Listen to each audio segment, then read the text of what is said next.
also known as the City of Lakes, is a place where history, architecture, and art blends together into a timeless landscape.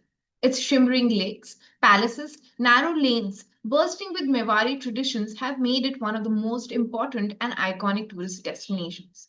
But before its royal roots, the land was a home to a much older story, one that few have heard and even fewer have explored.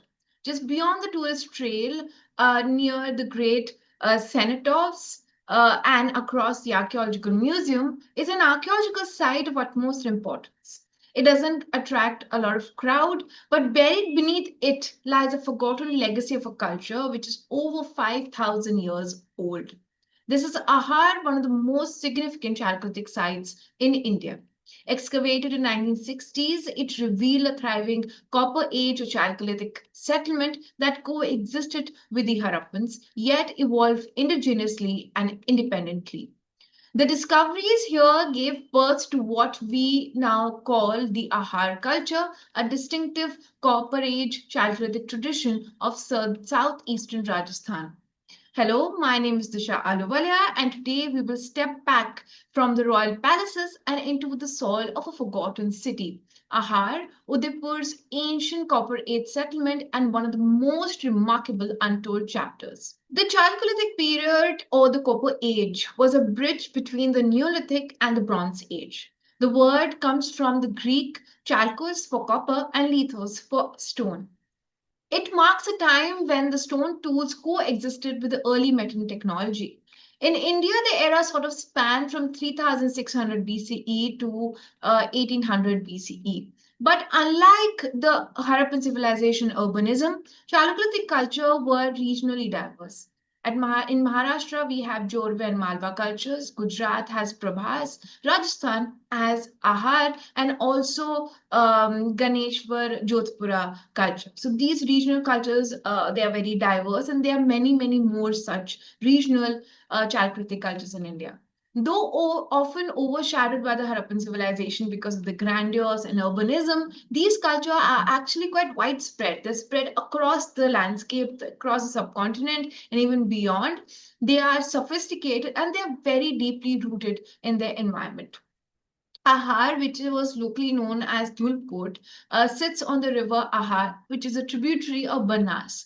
Earlier, when it was discovered, it was also known as the culture was also known as the Ahar Banas, but now we usually archaeologists refer to it as the Ahar culture. The site was discovered in 1954 by archaeologist R.C. Agarwal, who belonged to the Rajasthan State Archaeology Department, and it was excavated by him initially, and then in 1961-62 S.G. Sankalia of Deccan College Pune joined hands with them and led to a full-fledged excavation. They uncovered two-fold culture sequence at Ahar. Period 1, which is the earliest period at the bottom, was the Chalcolithic or Copper Age phase, which was rich in copper tools. It had a lot of housing structures and also had painted black and red ware pottery, which is again just like which is a marker pottery for many Chalcolithic cultures. In fact, it is also marker pottery for the Iron Age culture in southern India. Period 2 was dated around 3rd century BCE and was marked by northern black polished ware pottery and also iron.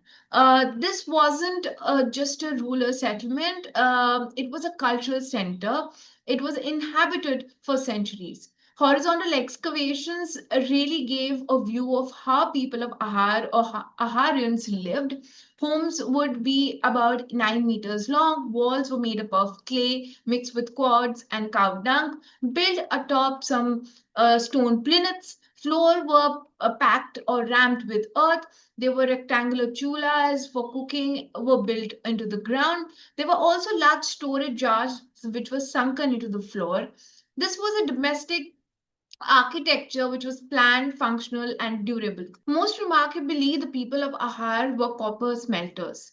Slags, heap of slags, crucibles, molds, they are all indicators of an intensive metallurgy activity, and were all found at the site. Tools were also cast in crude sand molds using copper, likely sourced from nearby copper mines. I also want to point out here that Ahar, site of Ahar, and other sites, I will discuss them later in this video, were nestled in they were nestled around the mineral deposits of copper, zinc, lead, and silver. And even today, the Zawar mines, which are closer to Udaipur, they are a very important source of these minerals. So, and interestingly, even in the ancient period, about 5,000 years ago, these very mines were exploited by these very copper smelters who were residing at Ahar. The metallurgy legacy of Ahar is why the archaeologists like M.K. Dvalekar called it the Tambavati Nagri, or the town of copper. He also pointed out that there were about 42 openings or entrances to the settlement, suggesting that it was a very large, busy, and very planned settlement.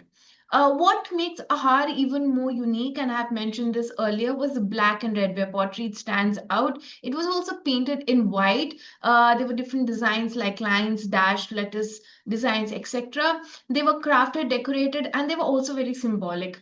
Initially, when the Ahar excavation was when the excavation was ongoing, R.C. Agarwal, who discovered the site and excavated the site, called this as the BRW culture, and not the Ahar culture. Ahar is a type site. So initially they called it after the pottery, as many sites were named after the pottery. Many cultures like NBPW culture, PGW culture are named after a particular pottery. Similarly, following that very suit, R.C. Agarwal also named this site, and also the subsequent discoveries and other sites that they noted during explorations, as BRW culture. However, after careful deliberation, it was decided to call this culture as Ahar after the type site. Besides BRW, there were a plethora of pottery, which included burnished greyware, plain greyware, buffware, burnished redware. There were also different types of other antiquities, including stone beads, semi-precious stones, gold objects, silver object, etc., which were found at Ahar. But Ahar was just the beginning of the identification. In 1960s, it was just the beginning of uncovering the story. Following Ahar excavations, sites like Balathal, Gilund, Ojiana in the nearby area were excavated. Today, we have about 111 sites or even more sites which belong to this cultural milieu. But amongst them, Balathal, Gilund, and Ojiana are very, very important, along with Ahar. At Gilund, which is sort of dated to about 5500 BCE, archaeologists suggest that Gilund was excavated by B.B. Lal in 1960s, and later it was excavated by Deccan College as well. And here they found a pre-chalcolithic level, which was marked by micro tools known as microliths, and it is dated to about 5500 BCE.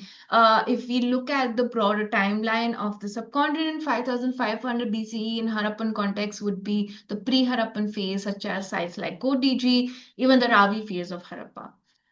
It may be one of the quite an older agrarian settlement in Southeast Rajasthan. At Balathal, which was excavated from 1993 to 2000, revealed fortified boundaries. There was evidence of community planning and also defense system. There was a burial which is very important at Balathal. Here, burials were found within the house complex, and in one of the burials, they found a skeleton which is dated to 2000 BCE, showed the signs of leprosy, which is one of the earliest documented cases in India. At Gilund, which is another very important discovery, there was a seal which was found. This seal, a sealing actually, impression of a seal, a sealing was found featuring a stepped cross design with a circular hole at the center. H.D. Sankalia stated that this very ceiling may resembles the ceilings found at BMAC sites in Central Asia, linking or possibly hinting at a cross long distance cultural contact far beyond the domestic contact and far beyond what we once thought or what we even know today. But unfortunately, not much work is done in this regard to understand or to establish this long distance trade beyond the Harappan culture. So, it in the in nutshell, it means that the Ahar Banas people were not primitive at all. They were. It was a very sophisticated culture. They were skilled metal workers. They were architects. They were farmers. They had fortified cities, cultural symbols, possible trade routes. They were early farmers and they were a regional culture, and yet the story sort of remains unforgotten. Archaeologists like D.K. Chakrabarti in one of his books have written that very little and is understood about this very culture, about the regional culture, specifically about the Ahar. After the initial excavations, not much is known about them. We don't know their language, we don't know their rituals, but through the homes, pottery, etc., we do know that they left a very powerful legacy. Ahar in the end, Aha really reminds us that history is not just about empires or monuments, the built heritage or grandeur, but it's about forgotten coppersmiths, village planners, ceramic painters. It's about foundation, laid quietly but lasting thousands and thousands of years. However, in the end, it's quite disheartening for me to see that such a rich chapter is absent from our textbooks, our museum, and even our collective memory. Uh, uh, which is why I thought of talking about this and write about this with the hope that it's not everything is lost because the mound is still there. There are many sites which are still there, which needs to be excavated. The archaeological museum is still there, which is full of the findings from Ahar. So if you ever happen to be in Udaipur, take a detour, go to the archaeological site. You can't go to the site, but go to the museum. See it for yourself and connect with the past, which is really told to you. And that very past will help us understand the present and hopefully will help shape the future. Thank you so much for listening. And if you like this video, do read my column. It has more details than what I have spoken about in this video essay. And if you like such interesting videos, do follow Print for more, subscribe to the YouTube channel, and follow them on various social media platforms. Thank you.